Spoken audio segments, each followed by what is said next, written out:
Welcome to the Milsurp Mike channel.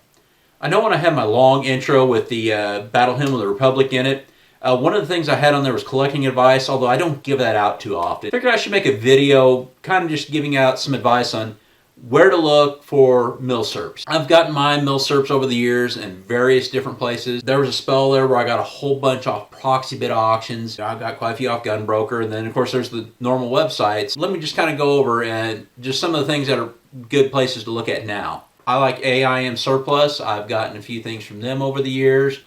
I'm generally satisfied from them.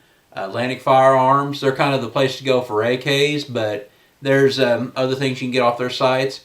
Believe it or not, Palmetto State Armory will have a good deal every once in a while. J&G Sales, I've gotten stuff from them over the years. There's a couple smaller sites. One's called a Mosin Crate. You got to be on their emailing list because their stuff goes quickly. Like they'll say, we have this, we're going to go live, at 10 a.m. tomorrow, and usually their stuff is gone within 5 minutes. So you have to kind of be on things. Also, a friend of mine in the Kansas City area, PanzerfaustArmory.com, he's almost getting to that Mosin Crate thing where, once it goes on his site, it goes pretty quickly. And get on his emailing list. If you're looking for something, that's a good way to get it. A couple of the mess sites. Classic Firearms to me has kind of been hit and miss. I've gotten some good stuff off of them. Classic kind of got a bad reputation when Ben was on it, and they did kind of drive the price of the market up on a lot of Milsurps because people would order from them and pay what they're asking. That is the free market, but people see that, well, we can get this out of Milsurps, and it kind of drove the market up. But they have sold some stuff at decent prices, and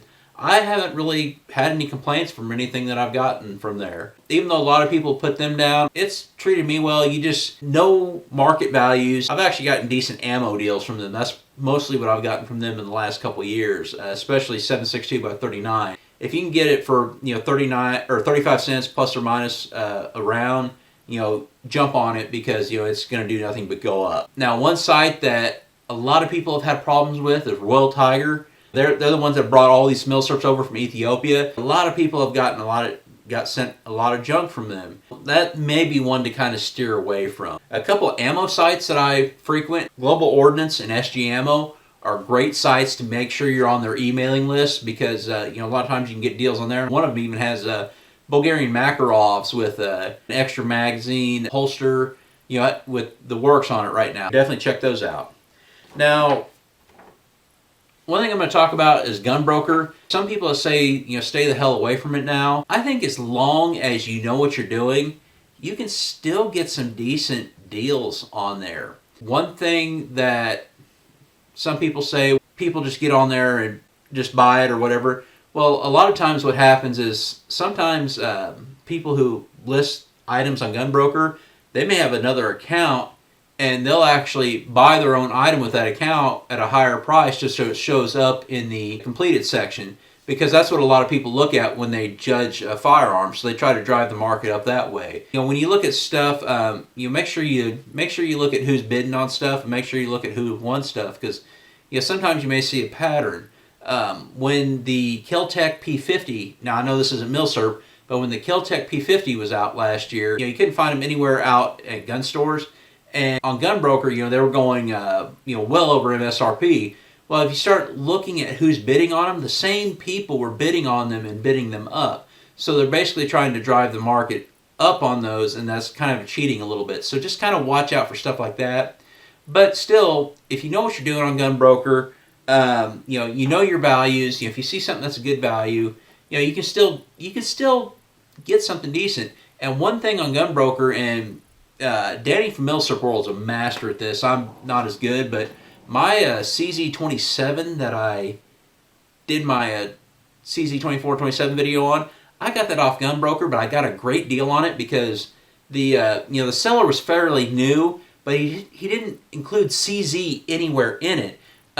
He just listed it as FNH. So if it doesn't get out to as many people, a lot of times it doesn't bring in the money that is market value. And after I bought it from him, I actually told him, I'm like, well, you might want to list CZ, if you ever get one of these again, because, you didn't get very many eyeballs on this pistol. So you can still find a good deal. And the strategy that I use on Gunbroker, and I also use this on other online auctions, this is where I'm going to 100% disagree with Othais from CN Arsenal. With ice, is always like, just put in your best offer and forget about it. If you get it, you get it. If you don't, you don't. As long as you have some self-control, you can lose out on a lot of items like that way, because people will either bid it up, or you'll end up paying more for it than what you might have.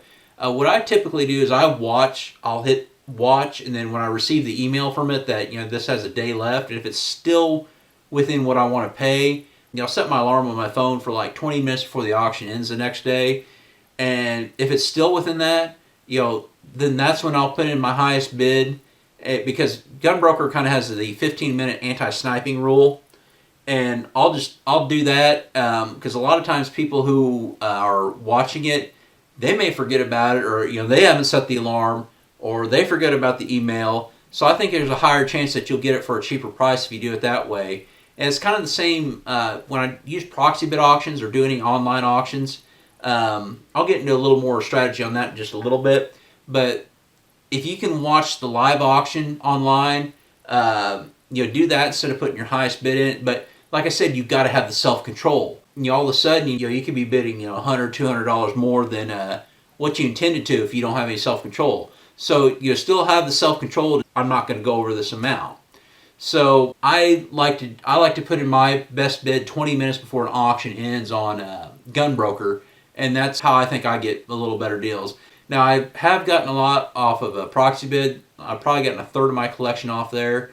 And one thing I've started to learn is if the auction houses that are on proxy bid have their own website, actually go to that website, because one thing about proxy bid you got to keep in mind is the buyer's fee, and take that into account when you decide what you're going to bid on an item. You think this gun's worth $500, but there's a 20% buyer's fee on there.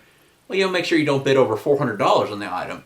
If the auction house has their own website, a lot of times that buyer's fee goes down by 3 or 4%, especially if you go Rock Island, because Rock Island auctions, they're on proxy bid, and I watch it both on proxy bid and on Rock Island just to kind of see what the it's going for on both.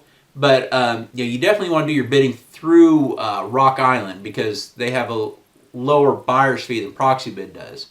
There's a couple of other auction houses now that I forget their names now, but I've went directly to their websites, and it's it ends up being cheaper than getting it off proxy bid. But like I said, be aware of the buyer's fee on proxy bid. Sometimes you got to be aware of state laws too. One thing about proxy bid, one last thing I will mention, I've noticed over the years, take a look at where that auction's located. Sometimes if it's located out in the middle of nowhere, and here's just my theory on the thinking behind this. If it's located out in the middle of nowhere, you're not going to get a good deal on it. Like I've seen auctions that took place in the middle of Nebraska somewhere with no population center within 100 miles, and that might be the only thing that those people have to go to out there, and you'll see partially used Glock 17 go for $800 or something like that, just as an example. So you're not going to get a good deal on the Milsurps. Whereas, like maybe an auction that's in a restrictive state like New York or California, where not as many people can buy, or not many people show up live, in person to the auction, you might get a better deal on that. Now there might be a little more competition online, but you might get a little better deal on that. Now, other places to look for Milsurps, definitely know your gun stores in your area, know your pawn shops in the area. I've had a couple of gun stores that I haven't seen Milsurps in for years, and then all of a sudden they just hit lately, and I've gotten 2 or 3 from there. Or of course, gun shows, people, gun shows are dead or whatever, but just go. It's $10 to $12 of entertainment. Ignore the Scientologists, the roofers, the gutters. They don't leave you alone. Just say, hey, nobody here wants you here. If you tell them no nicely and they keep persisting, like, hey, no one here really wants you here. But you can still find decent deals at gun shows. And like in the Kansas City area, there's one every year I look forward to. It's coming up in July, the Missouri Valley Show. They don't allow any of that crap there. It's all guns. And sometimes small military shows are actually great places to look for Milsurps. There's a couple great little military shows in this area that I go to, and I've found some great deals at. That's just some advice on where to get Milsurps now. I've kind of been all over the place, but I hope this helps you out. If you have any ideas or any suggestions, please let me know in the comments below. Thank you for watching, and as always, have a great day.